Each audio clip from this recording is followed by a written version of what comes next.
Pemirsa, Indonesia dan bahkan dunia masih menghadapi tantangan besar dalam transisi menuju energi bersih. Padahal energi bersih menjadi keniscayaan di masa depan. Berbagai sektor termasuk industri dan bisnis dituntut untuk mengurangi emisi karbon dan beralih secara aktif menggunakan sumber energi terbarukan secara proaktif.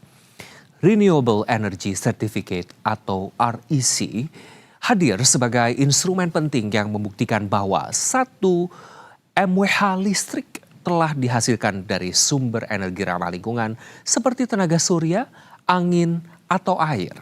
Indonesia Commodity and Derivatives Exchange ICDX mengambil peran strategis sebagai bursa berjangka pertama di Indonesia yang memperoleh izin untuk menyelenggarakan perdagangan REC. Kehadiran ICDX sebagai platform perdagangan menciptakan mekanisme pasar yang terbuka, transparan, dan terawasi, sehingga memberikan nilai ekonomi pada REC dan mendorong percepatan memanfaatkan energi bersih.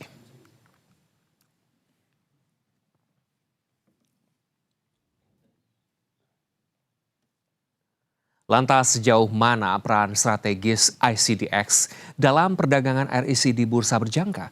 Nah, rekan saya Monik Safira akan membahasnya bersama Head of Strategic Development ICDX Zulfal Faradis langsung dari studio Bursa Efek Indonesia. Silahkan Monik. Ya pemirsa, untuk membahasnya lebih lanjut bagaimana terkait mekanisme perdagangan Renewable Energy Certificate di bursa berjangka, sudah hadir bersama kami Head of Strategic Development ICDX Zulfal Faradis. Selamat siang Bapak Zulfal. Selamat siang Mbak Moni. Baik, bagaimana kabar hari ini Pak? Baik Mbak. Alhamdulillah luar biasa. Sebelumnya terima kasih ya Pak sudah hadir bersama kami, dan sebelum kita membahas lebih lanjut bagaimana terkait mekanisme dengan Renewable Energy Certificate ini, mungkin boleh dijelaskan Pak, apa sih Pak arti sebenarnya dari Renewable Energy Certificate ini menurut Bapak? Baik, jadi memang kalau berbicara terkait Renewable Energy Certificate atau sertifikat energi terbarukan, ini saya coba ingin cerita terlebih dahulu terkait latar belakang. Kenapa sih ada Renewable Energy Certificate atau REC yang biasa kita kenal di Indonesia ini. Jadi memang kalau melihat beberapa tahun terakhir ya, atau berapa puluh tahun ke belakang, memang dari demand sendiri, REC ini dipakai oleh beberapa perusahaan yang mempunyai komitmen terkait keberlanjutan atau untuk mencapai net zero emisi. Jadi demand dari sana. Tapi sebenarnya kalau kita lihat lagi, demand ini sebenarnya yang bawa ternyata bukan dari perusahaannya, tetapi dari investor atau dari customernya. Jadi dorongan-dorongan itulah yang mendorong beberapa korporasi atau perusahaan untuk juga memanfaatkan sertifikat energi terbarukan ini. Nah, kalau melihat di beberapa negara memang perdagangan REC sudah cukup common ya. Jadi REC ini sudah diperdagangkan kurang lebih 60 negara di berbagai dunia, dan memang kalau melihat nilai transaksinya cukup meningkat gitu. Tapi kembali lagi kalau terkait apa itu sertifikat energi terbarukan atau Renewable Energy Certificate, ini merupakan sertifikat atas produksi dari pembangkit listrik energi terbarukan, atau mungkin beberapa definisi juga menjelaskan terkait sertifikat yang membuktikan bahwasannya merepresentatifkan penggunaan energi terbarukan. Jadi mungkin saya jelaskan juga, ketika kita menggunakan listrik ya, yang kita pakai ini kan kita tidak tahu asalnya dari mana listrik tersebut sumbernya. Karena memang di infrastruktur ketenaga listrikan di Indonesia khususnya, listrik baik itu yang terbarukan atau yang non terbarukan itu jadi satu di grid. Nah, ketika perusahaan ini memakai listrik, itu mereka butuh sebuah sertifikat tadi REC untuk nantinya bisa mencapai atau memenuhi demand dari investor ataupun customer tadi. Kalau tadi kita sudah berbicara mengenai latar belakangnya, tapi kalau dasar regulasinya dalam perdagangan REC ini seperti apa sih Pak? Ya, jadi memang perdagangan REC di bursa berjangka khususnya, jadi kami dari bursa berjangka ICDX itu di bawah regulator Bapepti, Badan Pengawas Perdagangan Berjangka Komoditi, Kementerian Perdagangan, di akhir tahun lalu 2024 Bapepti mengeluarkan regulasi terkait perdagangan renewable energy certificate nomor 11 tahun 2024. Di sanalah menjelaskan bagaimana mekanisme perdagangan di bursa berjangka yang tujuannya untuk membentuk pasar yang lebih kredibel, fair, dan juga harapannya tadi untuk mendorong transisi energi bersih di Indonesia ini bisa lebih masif lagi. Oke, itu tadi tujuannya untuk mendorong transisi energi untuk lebih bersih lagi. Tapi kalau untuk manfaatnya Pak, kalau manfaat dari REC sendiri ini seperti apa? Apalagi khususnya di dalam skala kecil untuk para pelaku pasar maupun dalam skala besar untuk Indonesia. Ya, jadi memang tadi yang saya jelaskan ya di awal terkait demand yang tadi didorong oleh beberapa customer dan juga investor yang mana mendorong perusahaan-perusahaan itu juga harus comply terhadap penggunaan atau penurunan emisinya. Oke. Nah, mungkin yang kita ketahui sekarang pun beberapa mungkin sudah cukup banyak ya perusahaan itu mengungkapkan keberlanjutan di dalam laporan keberlanjutannya atau sustainability report-nya. Jadi di dalam laporan tersebut juga dijelaskan terkait namanya aspek ESG, Environment, Social, and Governance. Di sana menjelaskan bagaimana effort dari perusahaan tersebut dalam memitigasi perubahan iklim atau menurunkan emisinya. Nah, salah satunya manfaat yang digunakan oleh perusahaan-perusahaan itu menggunakan REC untuk mendapatkan skor ESG yang bagus. Oke. Gitu. Ketika sudah mendapatkan skor ESG yang bagus, itu nanti untuk masuk ke beberapa pasar internasional itu bisa lebih mudah. Dan yang mana juga beberapa investor sekarang sudah tadi mulai aware ya. Jadi selain melihat profit dari sebuah perusahaan, investor juga memperhatikan aspek lingkungan tadi. Oke. Gitu. Oke, berarti bisa dikatakan negara-negara REC ini diyakini bisa menjadi stimulus peningkatan bauran energi nasional, begitu betul tidak Pak? Betul. Jadi memang logiknya kan kalau sertifikat energi terbarukan itu dikonsumsi oleh perusahaan, yang mana nanti pembangkit listrik energi terbarukan ini semakin mendapatkan stimulus ya dari tadi penjualan REC, yang nantinya pembangkit tersebut bisa membuat pembangkit energi terbarukan lebih banyak lagi. Karena memang REC ini semacam sebuah insentif, tapi insentif ini berbasis pasar, Mbak. Jadi kalau kita bandingkan mungkin ketika kita ingin membuat pembangkit listrik tidak terbarukan, itu mungkin kita tidak mendapatkan insentif sebanyak pembangkit listrik energi terbarukan. Oke.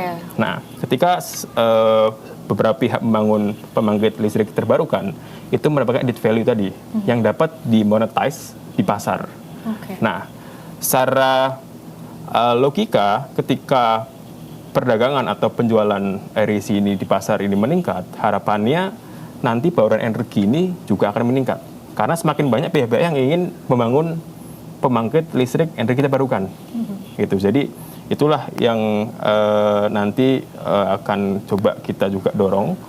Semakin nanti transaksi yang semakin banyak, itu nanti akan meningkatkan bauran energi bersih di Indonesia. Oke, kalau kita coba lihat tarik ke belakang ya Pak, kalau mungkin dari grafik Bapak sendiri beberapa tahun terakhir, bagaimana sih Pak tantangan perdagangan REC di nasional ini? Apakah mungkin dari sisi pendanaannya atau mungkin regulasinya, insentifnya seperti apa Pak? Ya, jadi memang kalau kita melihat di Indonesia ini kalau berdasarkan data ya, memang perdagangan REC baru dimulai 5 tahun terakhir. Tapi ini dilakukan secara over the counter atau di luar bursa. Jadi langsung business to business gitu. Tapi ketika kita melihat grafiknya itu meningkat yang cukup signifikan. Berapa angkanya Pak kurang lebih? Jika kita lihat di data dari tahun 2020 sampai 2024 ya, itu sekitar 2000% peningkatannya. Ya. Jadi itu menandakan bahwasannya memang perusahaan-perusahaan sekarang di Indonesia ini sudah mulai sadar nih terkait aspek-aspek tadi, lingkungan terutamanya untuk menggunakan REC ini tadi untuk tadi mengeklaim atau agar comply ya terhadap tuntutan atau permintaan dari investor ataupun customer sendiri. Gitu. Oke, tapi kalau dari ICDX sendiri punya target nggak sih Pak untuk perdagangan REC ini mungkin untuk akhir tahun nanti atau tahun-tahun berikutnya seperti apa Pak? Ya, jadi sebenarnya kalau di tahap ini kita baru meluncurkan bursa REC atau ICDX mendapatkan persetujuan untuk menyelenggarakan pasar REC di Indonesia ini, dan kita baru meluncurkan pasar REC ini di Juli 3 bulan lalu, Mbak. Gitu. Dan memang di tahap-tahap ini kita ingin terus melakukan edukasi ke beberapa pelaku pasar, karena memang membentuk pasar yang cukup kuat ya, itu memang dibutuhkan juga beberapa pendukung lainnya, tadi seperti mungkin dari stakeholder dan juga memang dari regulasi dan sebagainya. Tapi kita ingin menunjukkan terlebih dahulu bahwasannya perdagangan REC melalui bursa ini banyak sekali manfaatnya, terutama untuk pemerintah, karena memang ketika perdagangan dilakukan melalui bursa, data ini jadi satu pintu. Gitu kan. Jadi memang nanti ketika ada beberapa stakeholder yang ingin melihat data ataupun harga, itu bisa langsung mengacu ke bursa berjangka ICDX. Oke, baik, luar biasa kalau begitu. Diskusi kita semakin menarik, namun kita harus jeda berikut ini ya Pak. Dan pemirsa jangan kemana-mana, tetaplah bersama kami di Investor Market Today.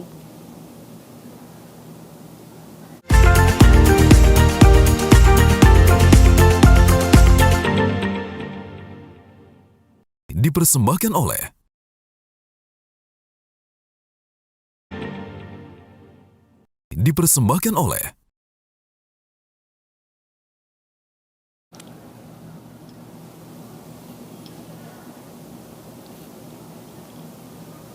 Ya pemirsa, terima kasih masih bersama kami di Investor Market Today, dan kami akan melanjutkan diskusi kami bersama dengan Head of Strategic Development ICDX, yaitu Bapak Zulfal Faradis. Pak, tadi kan sebelumnya kita sudah membahas bagaimana terkait dengan latar belakang dengan REC, kemudian bagaimana dasar regulasinya. Nah ini selanjutnya nih Pak, pemerintah ini telah menunjuk bagaimana ICDX sebagai bursa penyelenggara perdagangan REC. Boleh nggak Pak dijelaskan kira-kira bagaimana mekanisme perdagangannya? Baik, jadi memang perdagangan di bursa ini memang kami sebagai ICDX itu juga ada yang namanya Indonesia Clearing House. Jadi Indonesia Clearing House ini adalah lembaga clearing yang menjamin seluruh transaksi dan juga menyelesaikan transaksi yang terjadi di ICDX. Jadi sebenarnya ICDX ini atau bursa ini hanya sistem perdagangannya, cuma untuk melakukan penyelesaian dan juga penjaminannya dilakukan oleh lembaga clearingnya sendiri. Gitu. Nah, mekanismenya bagaimana? Jadi kalau di ICDX sebagai penyelenggara pasar REC sendiri, kami perdagangannya dilakukan secara spot. Jadi pembangkit listrik energi terbarukan yang sudah menerbitkan REC itu dapat dijual ke ICDX dan dikirimkan REC-nya ke lembaga clearing terlebih dahulu. Dan juga di sisi pembeli itu juga harus menempatkan dana terlebih dahulu untuk dapat melakukan transaksi. Jadi mungkin halnya sama seperti perdagangan di bursa pada umumnya ya, baik itu bursa saham ataupun bursa berjangka, itu kedua belah pihak harus memenuhi hak dan kewajibannya terlebih dahulu. Ketika sudah ditempatkan semua, barulah untuk transaksi dapat dilakukan. Nah mungkin yang menarik di sini memang transaksinya dilakukan memakai mekanisme lelang, Mbak. Jadi ini yang cukup fair karena dari penjual ini dapat mengoffer berapa kemauan mereka, dan juga di sisi pembeli ini dapat juga menawar dari yang ditawarkan oleh penjual tadi. Jadi ketika sudah sepakat nanti akan match. Nah itu sistem yang kita gunakan seperti itu. Tadi kan Bapak bilang kalau dalam perdagangan REC ini ada lelangnya. Nah, berarti kira-kira yang penjual sama pembelinya ini siapa nih Pak? Ya, jadi memang kalau di ICDX sendiri kita membuka 3 peserta, jenis peserta lebih tepatnya. Jadi yang pertama adalah ada supplier. Supplier ini adalah pemilik pembangkit listrik energi terbarukan. Dan yang kedua ada pedagang atau trader. Jadi dari trader ini dapat juga mentradingkan atau memperjualbelikan REC-nya di dalam bursa. Oke. Dan juga yang terakhir adalah pengguna atau user, yang mana biasanya pengguna atau user ini adalah sebuah korporasi atau perusahaan yang menggunakan REC-nya secara langsung untuk kebutuhan perusahaan tersebut gitu. Nah, dari ketiga ini memang kita jadikan di dalam suatu sistem yang mana nanti diharapkan sistem itu akan bekerja sesuai dengan pasar tadi. Ada supplier atau pemasok, terus ada trader atau pedagang, dan juga user sendiri. Gitu. Oke, kalau tadi Bapak juga sempat berbicara bahwa di perdagangan REC ini juga ada lembaga clearing ya Pak ya. Betul. Nah kalau fungsi dari lembaga clearing ini dalam perdagangan REC ini seperti apa sih Pak? Ya, jadi tadi yang saya sampaikan sebelumnya, lembaga clearing ini sebenarnya lembaga penjamin dan penyelesaian transaksi. Jadi ketika ada sesuai hal-hal yang memang tidak sesuai atau terjadi kegagalan, itu lembaga clearing akan bertanggung jawab di dalam transaksi tersebut. Oke. Jadi istilahnya mungkin kayak Memberikan jaminan insurance lah, mungkin ya? iya, Oke. memang jaminan. Tapi di sisi lain dari bursa sendiri sebenarnya sudah membuat sebuah namanya spesifikasi kontrak yang mana yang dapat diperdagangkan di bursa REC yang kriterianya A, B, C, D gitu. Jadi sebenarnya untuk mengalami sebuah kegagalan atau hal-hal yang diinginkan itu sangatlah kecil. Tapi peran dari lembaga clearing tadi memastikan dari sisi penjual itu barangnya sudah dipegang lembaga clearing dan di sisi pembeli uangnya sudah dipegang lembaga clearing. Jadi mekanismenya mungkin bisa dikatakan lembaga clearing ini untuk memastikan DVP atau delivery versus payment-nya. Ketika barang sudah match transaksinya, clearing yang akan memindahkan barangnya ke pembeli, dan pembeli nanti clearing akan memindahkan dana dari pembeli ke penjual. Oke, baik, luar biasa Pak. Kalau begitu dari kacamata Bapak sendiri, kira-kira bagaimana Bapak melihat potensi perdagangan REC di masa depan nanti Pak? Baik, jadi kalau saat ini mungkin saya cerita terlebih dahulu terkait bauran energi di Indonesia ya. Jadi potensi bauran energi di Indonesia ini cukup besar, ada di angka 3.686 gigawatt atau 3,6 terawatt, yang mana memang saat ini masih terutilisasi itu sebanyak 14,1% di akhir tahun 2024. Nah, sisanya itu yang masih sangat-sangat besar untuk nantinya dapat dimanfaatkan lebih banyak lagi gitu. Nah, sebenarnya kalau ditarik lagi di perdagangan REC tadi itu, Mbak. Jadi ketika perdagangan REC ini ramai ya, atau meningkat, itu nanti pembangkit listrik energi terbarukan semakin banyak juga, yang mana nanti pertumbuhan bauran energi bersih di Indonesia akan semakin meningkat. Jadi kalau melihat potensi, saya optimis Indonesia cukup besar ya, mungkin dibandingkan beberapa negara ya, karena mungkin Indonesia bisa dibilang resource-nya sangat banyak, pembangkit listrik terbarukan dari geothermal, hydro, solar, biomass dan sebagainya. Saya lihat memang Indonesia cukup unik karena memang tadi itu ya, kita diberikan rezeki yang luar biasa untuk alamnya. Jadi tinggal bagaimana kita bisa memanfaatkan secara maksimal tadi. Oke, tapi sejauh ini ada beberapa catatan nggak sih Pak di perdagangan REC ini? Mungkin tadi kan Bapak bilang juga ada beberapa tantangan, tapi kalau untuk catatannya sendiri begitu ya, agar nantinya perdagangan REC ini semakin meningkat begitu Pak, khususnya dalam skala nasional nih Pak. Ya, jadi memang kalau kita melihat tadi itu di Indonesia sendiri perdagangan REC masih dilakukan secara voluntary, Mbak. Jadi kesadaran itu yang perlu dibangun sejak dini, perusahaan-perusahaan, terutama perusahaan-perusahaan di Indonesia, untuk tadi dapat memberikan juga added value yang lebih ke investor ataupun customer. Gitu. Jadi untuk tantangan-tantangan lainnya mungkin kalau kita lihat terkait ya sosialisasi ya, terkait hal-hal lingkungan ini ke beberapa perusahaan tadi untuk tadi mendorong pertumbuhan atau meningkatkan bauran energi bersih di Indonesia. Oke, baik. Kalau begitu Pak Zulfal, terima kasih atas diskusi kita hari ini, Pak. Semoga kita dapat kembali bertemu Iya. di lain kesempatan. Terima kasih. Baik, dan pemirsa, itu tadi wawancara kami bersama dengan Head of Strategic Development ICDX bersama dengan Bapak Zulfal Faradis. Dan demikian, kembali ke studio. Terima kasih rekan Monik Safira atas dialog yang begitu menarik dan pemirsa kami akan segera kembali dengan berbagai informasi lainnya. Tetap bersama kami di Investor Market Today.